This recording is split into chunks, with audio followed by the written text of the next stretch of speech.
Hello there. My name's Jay Bayani. I'm the lead employment lawyer at Bayani HR and Employment Law. We provide the helpline for the BII members, of which I believe there are about 10,000. So obviously we've been busy. My colleague Catherine here, sitting a safe distance away, is our senior HR advisor. And Catherine and I and other members of my team have been incredibly busy over the last few days trying to provide the best advice that we can in such a difficult situation for so many of you. Some of the common questions that we've been asked, and there have been a real variety of questions, but some of them were, when do we self-isolate? What do we pay our staff is a critical one. Do we have to pay statutory sick pay? What if we have to close temporarily or permanently? What about school closures? What about live-in employees? That's been a bit problematic for some. Can I stop an employee from coming into work if they refuse to self-isolate? Home working, how does that work? And what government help is there for us? So please do have a look at all the available information on various websites.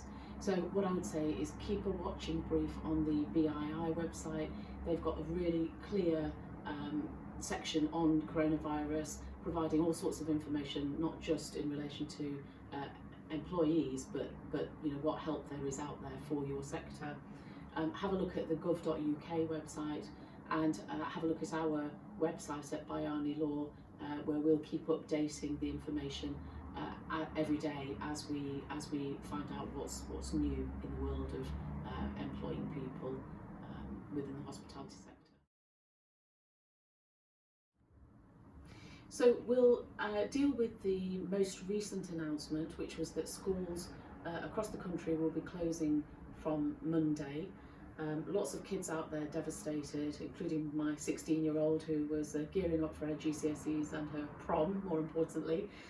So Catherine, first of all, school closures. So one of the questions that we're already being asked this morning is, what do we do if an employee or our employees have to stay at home to look after their children? I mean, this is a very, very difficult situation, isn't it? Obviously, because these people are not choosing to be at home. They have to. This is being thrust upon them. There are a few different options available to you.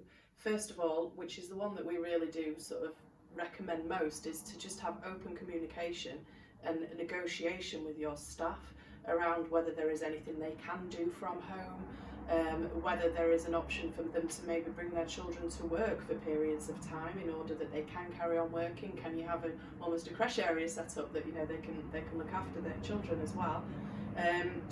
In terms of what you have to give them if they cannot come to work, that's a little bit of a different question, because obviously there are some situations where they may not be able to work from home. There is something called dependence leave, which is a statutory right, but that is only in emergency situations and would only usually be appropriate for a couple of days. There is, and that would be, you don't have to pay that is on an unpaid basis. There is also parental leave, which all parents have the right to parental leave. All of the procedures for these things can be found on either gov.uk or the ACAS website. Or you can negotiate with them to be able to come to a sort of a happy medium where they have periods of unpaid leave and periods of annual leave as well. I think what's really important is that you need to remember that they don't necessarily want to be at home, whether it's because they don't want to spend that much time with the children or whether it's to do with the money. And so it's about making sure that you do your best to make sure that you have, at the end of this trying time, that you do have your employees still there, and that you have employees that thank you for what they did and are therefore going to be more loyal.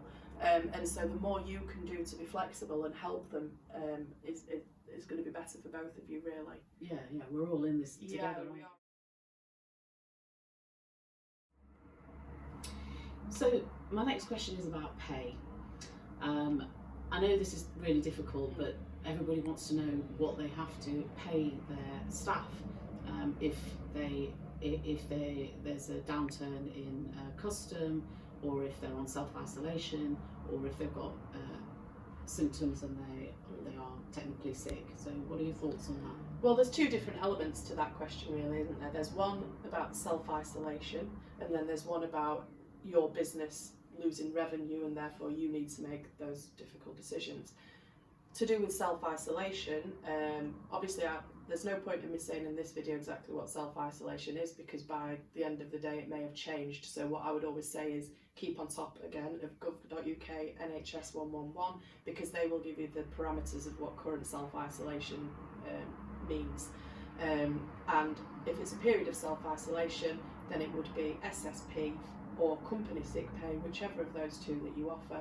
And I would just say go back to your policy and follow your policy on that.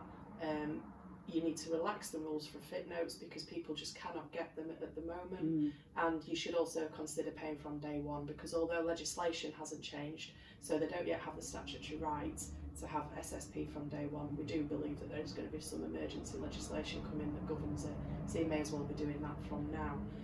So just to clarify for people, so the rules on statutory sick pay are that there are 3 waiting days. Yes. The government announced last week, I think, that those waiting days wouldn't apply and people should be paid from day one. But as far as we're aware, from a legal point of view, that law has not been passed. No. But our advice is that you should pay people from day one. Yeah, because we think there's going to be some emergency legislation at some point, don't we, that's going to govern it. So you may as well be doing it from day one, to save having to back pay people later down the line. If it comes to reducing your workforce, that's obviously a lot more difficult. The thing that we're saying is we're finding it quite surprising how many businesses have been able to have open and honest conversations with their staff about reduction in hours, about having periods of unpaid leave, and how your staff are actually quite understanding about it, and people are agreeing to these things because they want to maintain employment at the end of this current issue that we're having. If you are going to need to sort of enforce things, the first thing you need to do is look at your contract, see what's in your contract, because it may be that you've got provisions for short-time working or layoffs, and that's where you can contractually force people to have either full weeks off or part weeks off in order to reduce your overheads when it comes to your labour. But that's something we'd recommend that you sort of looked a little bit more into to make sure that you're doing it correctly. Further to that, it would be a case of if it's a business closure, then you may be looking at having to either terminate people or make them redundant, which we hope you don't need to get to that point. Yeah, that's sort of last resort, isn't it? And our blog on our website talks about reducing your workforce, so perhaps we'll just touch on that. We've tried to highlight some softer options, as well as the drastic ones, because of course we are getting calls about redundancies, full-scale redundancies. I think it's really important that you follow the right process. Yes. Because from a lawyer's point of view, what I'm expecting, sadly, is that once this is all over, there'll be lots of claims from people for unfair dismissal because employers haven't followed the right processes. Yeah, I think it's important for employers to remember that just because this is a business closure, potential of a business closure, it doesn't negate the need for you to have to follow that process. And you could genuinely be in the sticks and having to make difficult decisions, and by not following that process, you're going to create a bigger problem for yourself in the long run, where it's going to be more costly for you. So it's worth spending a bit of time doing it correctly now, so it doesn't cost you more in the long run. And then Catherine, on 0 hours contract workers and the self-employed, we've had lots of questions, and many people feel that these questions are unanswered because it's a tricky area. What have you been advising there? So there are 2 different categories, obviously 0 hours and self-employed workers. Self-employed workers are likely to be your most easiest to deal with, because you'll need to go back to their contract first of all to see what your termination clauses are within your contracts, but it may be that you can very easily just terminate them almost immediately. Obviously you wouldn't need to pay them things like holiday or sick pay or anything like that because of their self-employed status.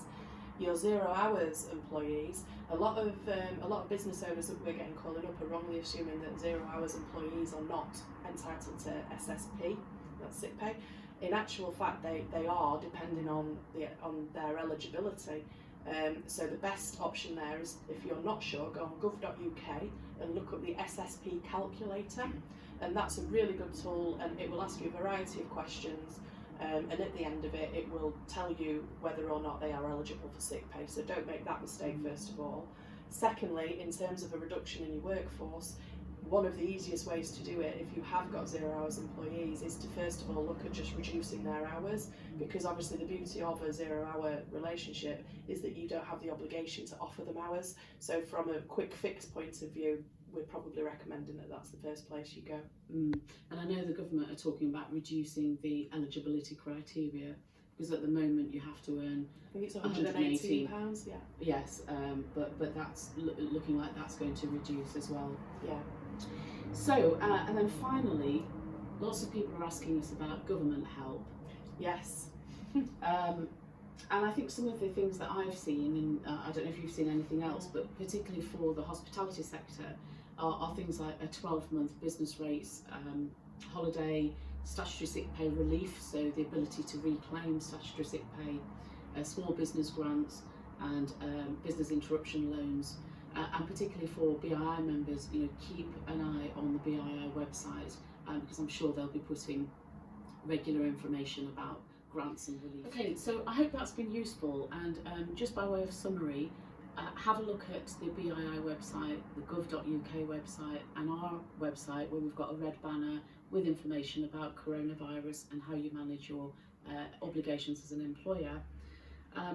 Some of the information about government grants and the business rates holiday, we don't know any more than you do at this point.